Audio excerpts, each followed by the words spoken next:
house of pleasure. From the knuckle swatch, shadow boxes catching black eye blue. I play the thief. Classic. Good music to my ears. It's your boy Crypto Blood. Welcome to another episode of My Two Satoshis. It's October 1st, 2019. Shout out to my man G Esperanza for this one. Camp Low, Lucchini. This is it. I love this joint. Thanks for the song request, man. This takes me back to the 90s for sure. What's good, people? Hope you guys are doing well. Welcome to another episode. First of the month. We should be playing some Bone Thugs and Harmony today. But anyway, we are going to be looking at some breaking news that happened last night. After I did my video, I would have reported on it if it came out when I was recording. But EOS settles with the SEC, ends up coughing up, I think, $25 million. Man, we're going to take a look at this. I also have a document from, I think, a lawyer who gave her commentary on the document that was released by the SEC. Man, I'm not going to go through it, but I'll leave a link for you guys to check it out if you want to kind of get a summary of everything, kind of like Cliff Notes on the whole situation, why they came to the conclusion they did, so on and so forth. It's crazy because not only did the SEC settle with Block.one, Sia also settled with the SEC for $250,000 as well. So they're just, man, SEC is a gang out there. They're collecting those bags left and right, extorting these crypto projects. It's insane. So again, we'll take a look at Block.one, and we'll also take a look at Sia. I think that's Sia Coin, a decentralized data storage company. Yeah, I think that's Sia Coin. We'll take a look at what they had to go through. And then lastly, out of A&B Crypto, Litecoin Foundation says that Token Pay, which is a German-owned bank, is to process Bitcoin payments by 2020.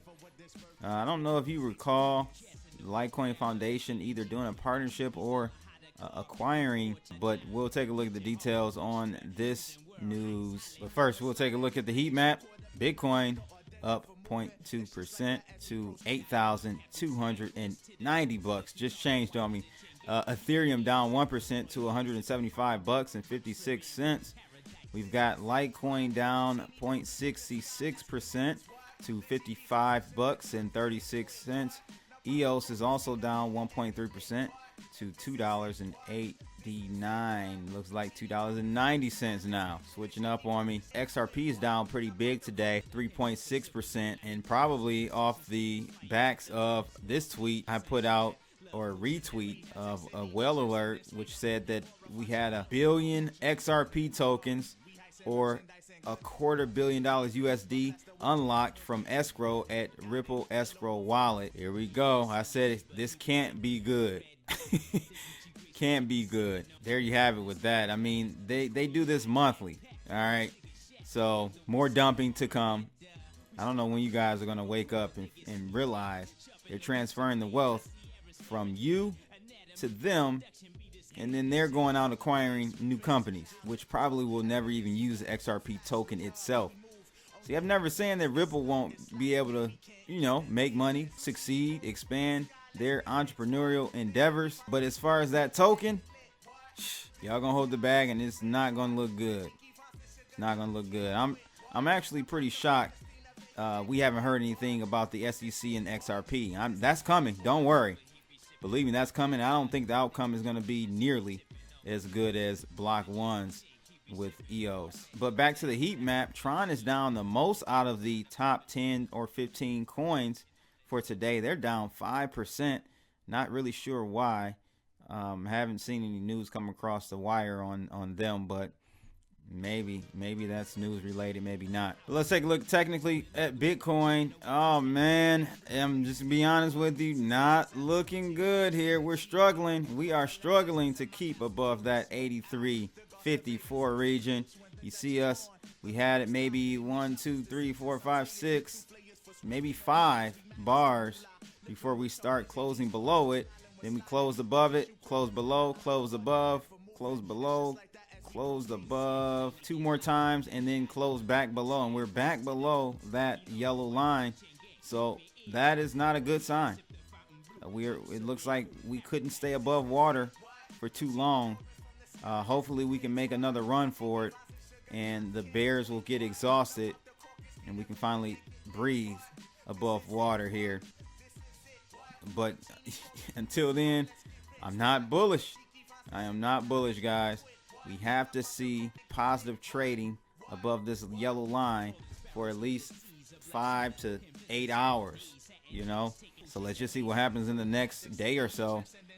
We should surely get a clear direction on which way we're going to go here. And as we look at the algo, we are still long here, holding on to that long position.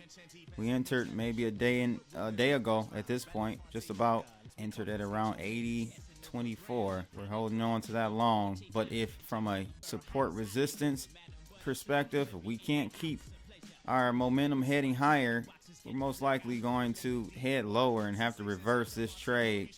The algo will reverse on its own. But yeah, that's where we are. The last trade was a nice short there, over 18% short there. That was a nice trade. I'm hoping the tides are turning and we can start heading higher here. First article we'll take a look at is out of AMB Crypto.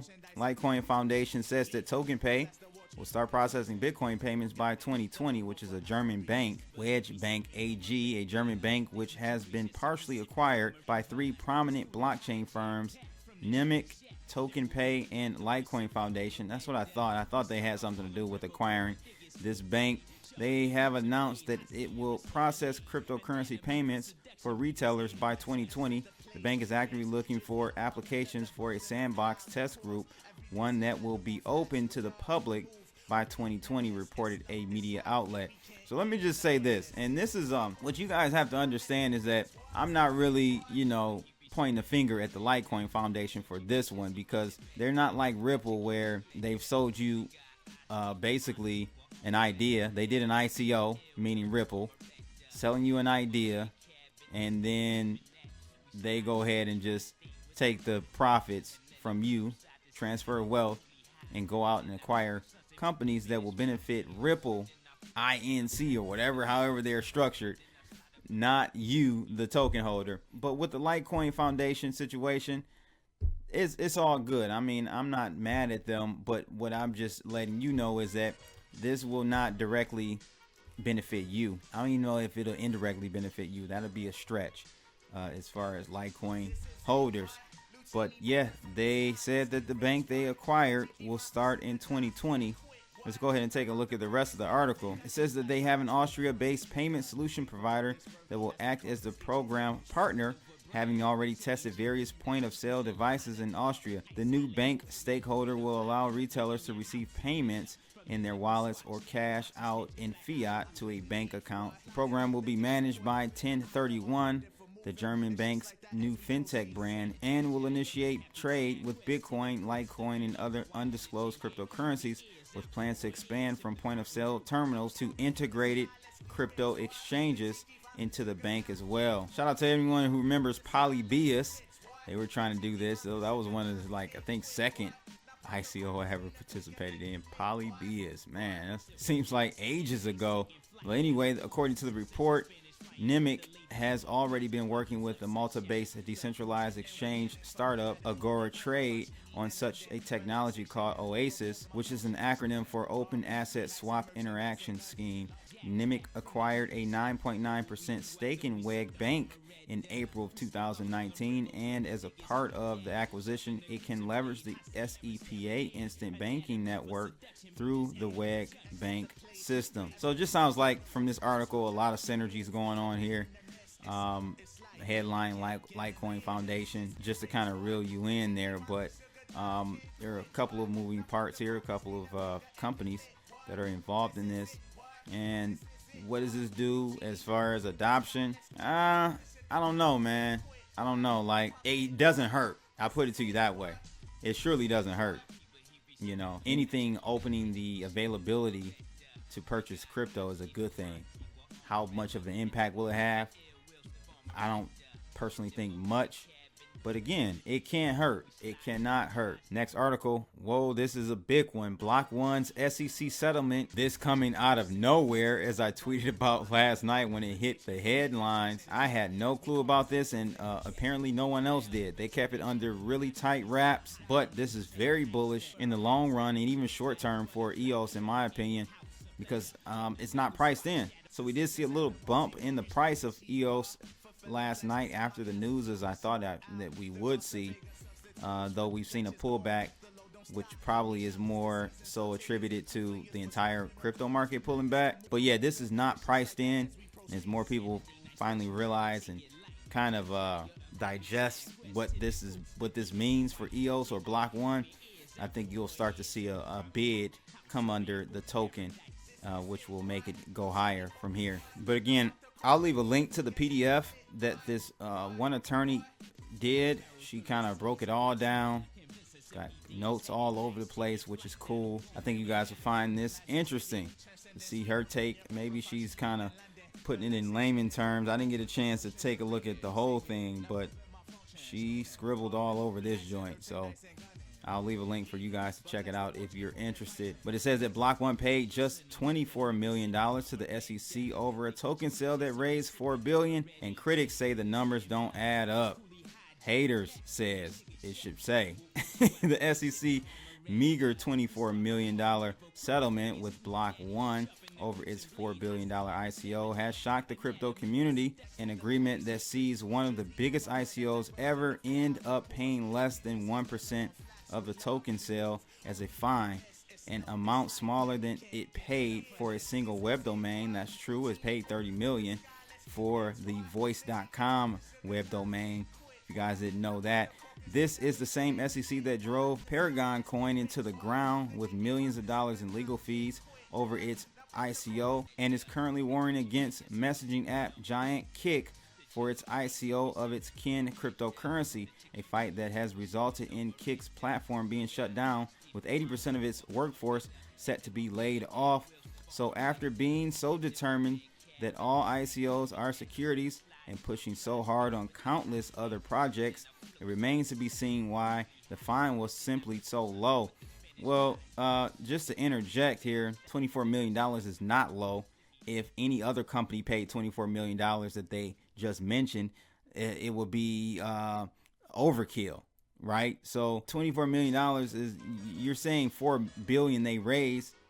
I have to always tell people, no one put a gun to anyone's head. That was all voluntarily put into a 1-year ICO that they had, an open rolling ICO for a year. That was the market that gave them $4 billion over 365 days. They didn't ask anyone to give any certain amount. That's what I don't understand. They get mad at Block.one because the market was excited and put value and wanted to see this project succeed and saw the value in it and the potential that it could bring to blockchain in general. The article goes on to say it's entirely unclear how a $24 million settlement effectively penalizes a $4 billion offering. The order against EOS is very short compared to every other SEC order on the ICO. It's only 7 pages and without a section setting out the SEC's legal reasoning. These are curious omissions. Not curious to me. This is, again, another reason why I'm betting big on EOS succeeding. It's because they do have $4 billion, or they had $4 billion raised. I think in cash they may have roughly $1.5 billion to $2 billion, somewhere around there. When you have that type of cash, that type of war chest, you're going to be able to settle and do stuff like this with government agencies. Money is king, right? I don't understand why you guys thought that that wasn't going to happen. The legal system is the most corrupt thing. How do you mitigate or combat that? You got to pay. You got to pay to play. And I'm going with companies that are able to pay to play. EOS, or I should say Block.one, is one organization that will be able to pay. So so that's my logic on why. And I was thinking this from the get-go. Was I shocked that the SEC came after them? No, I wasn't.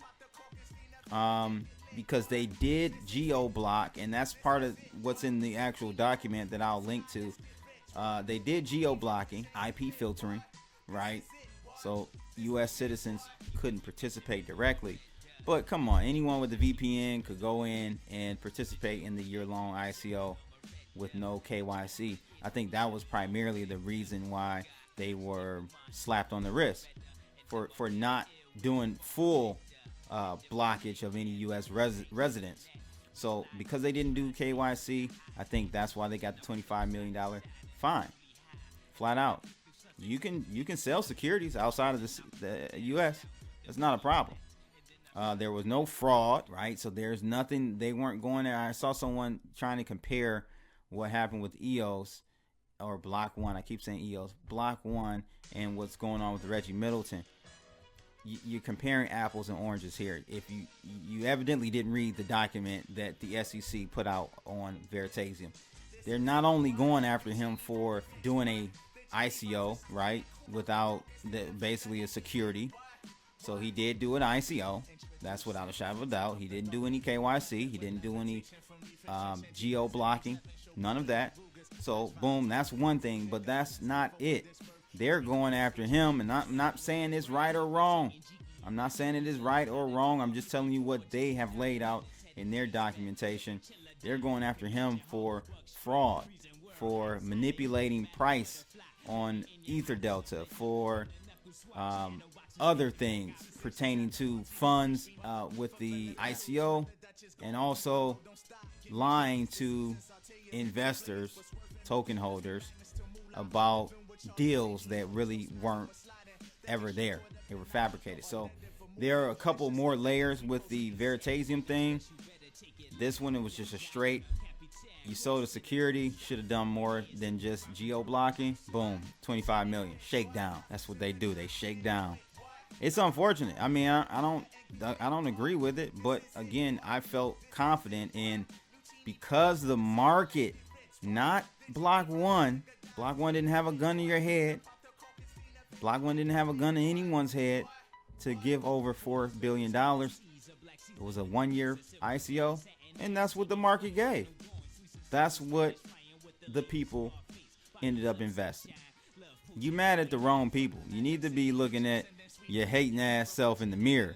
That's what you should be doing. Anyway, the ever contrarian Shapeshift CEO Eric Voorhees and longtime libertarian argued just the opposite.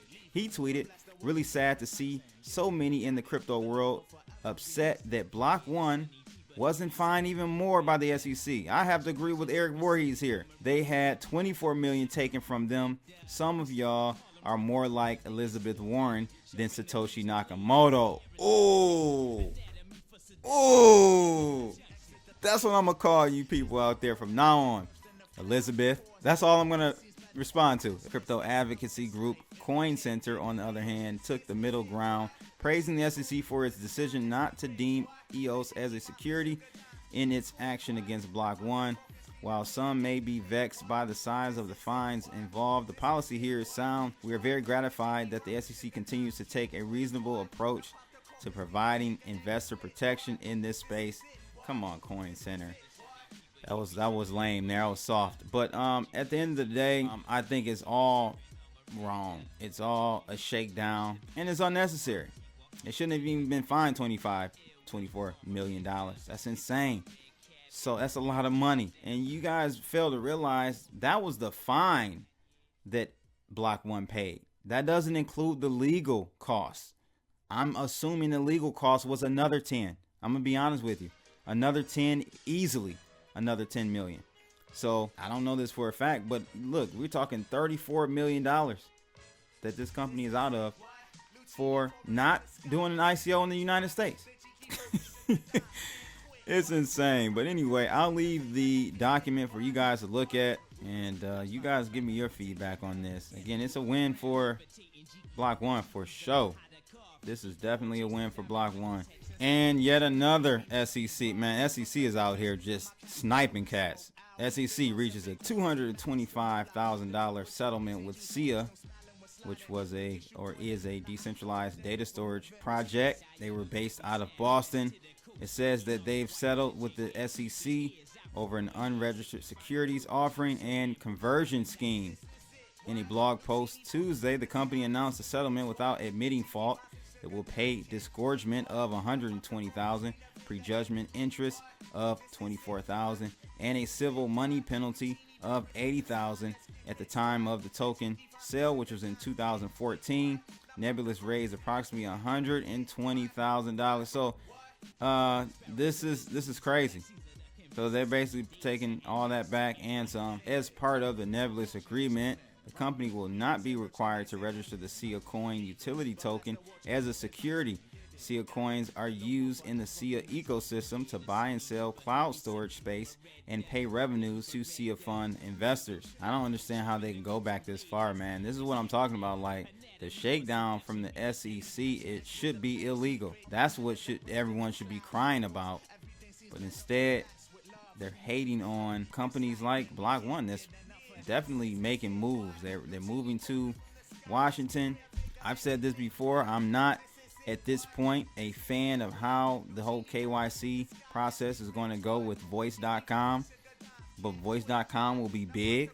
You better believe it. They got 4 billion ways to make this succeed. Block.one does. So you better believe Voice is going to be successful in some form or fashion and will bring people to blockchain. Again, how does that translate for U.S. citizens? KYC, so on and so forth. I don't know. I don't like that part of it. I really don't. But they're trying to play by the rules in the framework of, you know, the governments. And I don't agree with it, but that's how they choose to play. It is what it is. So again, you guys let me know what are your thoughts about these shakedowns. SEC is on a roll. You better believe more are coming, and they will go after companies that are not in the US. So that's just a hint. I'm just letting you know. It's your boy Crypto Blood. Make sure you guys like, share, and subscribe to be notified about unbiased crypto news reported by yours truly, Crypto Blood. And again, shout out to my man G Esperanza out there on YouTube for the song request today, Camp Low Lucchini. I love this joint right here. It's your boy Crypto Blood. I'm out of here. Holla!